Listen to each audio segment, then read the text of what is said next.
এখনো স্বাভাবিক হয়নি সয়াবিন তেলের সরবরাহ। ক্রেতাদের অভিযোগ সিন্ডিকেটের কারণেই নাগালের বাইরে এই পণ্যটি। তবে নতুন করে অস্বস্তি নেই চালের বাজারে। সরবরাহ ভালো থাকায় কমতির দিকে আলু এবং সবজির দাম।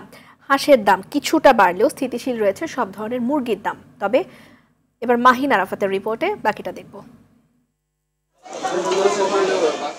কয়েক দফা দাম বাড়ার পর কিছুটা স্থিতিশীল চালের বাজার। সপ্তাহের ব্যবধানে নতুন করে দাম বাড়েনি পণ্যটির। স্থিতিশীল রয়েছে চিনি, ছোলা সহ বিভিন্ন পণ্যের দাম।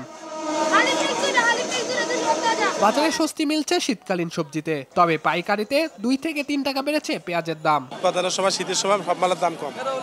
গাজর কেজি 30 টাকা। কাল বৃহস্পতিবার পেঁয়াজ কিনেছি হলো 40 টাকা, আজ কিনেছি 42 টাকা। এখন হলো সিজন, এখন সিজনটা ঠিক আছে, এখন হলো আকাশ মেঘলা, পেঁয়াজ উঠতেছে না, তার জন্য আজকে পেঁয়াজের দাম বেশি। অপরিবর্তিত রয়েছে সব ধরনের মুরগির দাম। মৌসুম শেষে কিছুটা বেড়েছে হাঁসের দাম। 190 টাকা 195 টাকা কেজি বলা চলতেছে। পাকিস্তানি মুরগি 320 থেকে 330 টাকা কেজি চলতেছে আজকে 2 দিন। দাম কমার সম্ভাবনা নাই, সিজন শেষ তো মালের ক্রাইসিস দেখা দিব। মাল তো সব বেচা শেষ।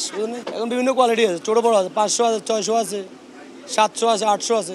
বিক্রেতাদের দাবি কমেছে সব ধরনের মাছের দাম, তবে বিপরীত মত ক্রেতাদের।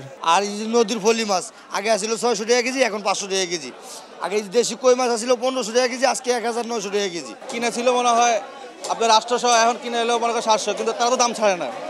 তারা বলছে কমছে, কিন্তু আমরা কিনতে গেলেই তো ওই দামটা আমরা পাই না।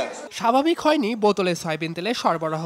দাবি উঠেছে বাজার তদারকি বাড়ানোর। গত মাসের আগের মাসে 8 টাকা নির্ধারণ করে দেওয়ার পরে 10-15 দিন মোটামুটি মাল ছিল, এরপরে আবার ক্রাইসিস। কারণ অনেক 2বার চাল আমদানি করছে, একবার ভারত থেকে, একবার আছে পাকিস্তান থেকে, তারপর দাম কমতেছে। বাজার ব্যবস্থা গভর্নমেন্টের নিয়ন্ত্রণ করতে হবে এবং আপনার সিন্ডিকেট দূর করতে হবে। গত সপ্তাহের দামেই বিক্রি হচ্ছে গরু ও খাসির মাংস। মাহিন আরাফাত, RTV, ঢাকা।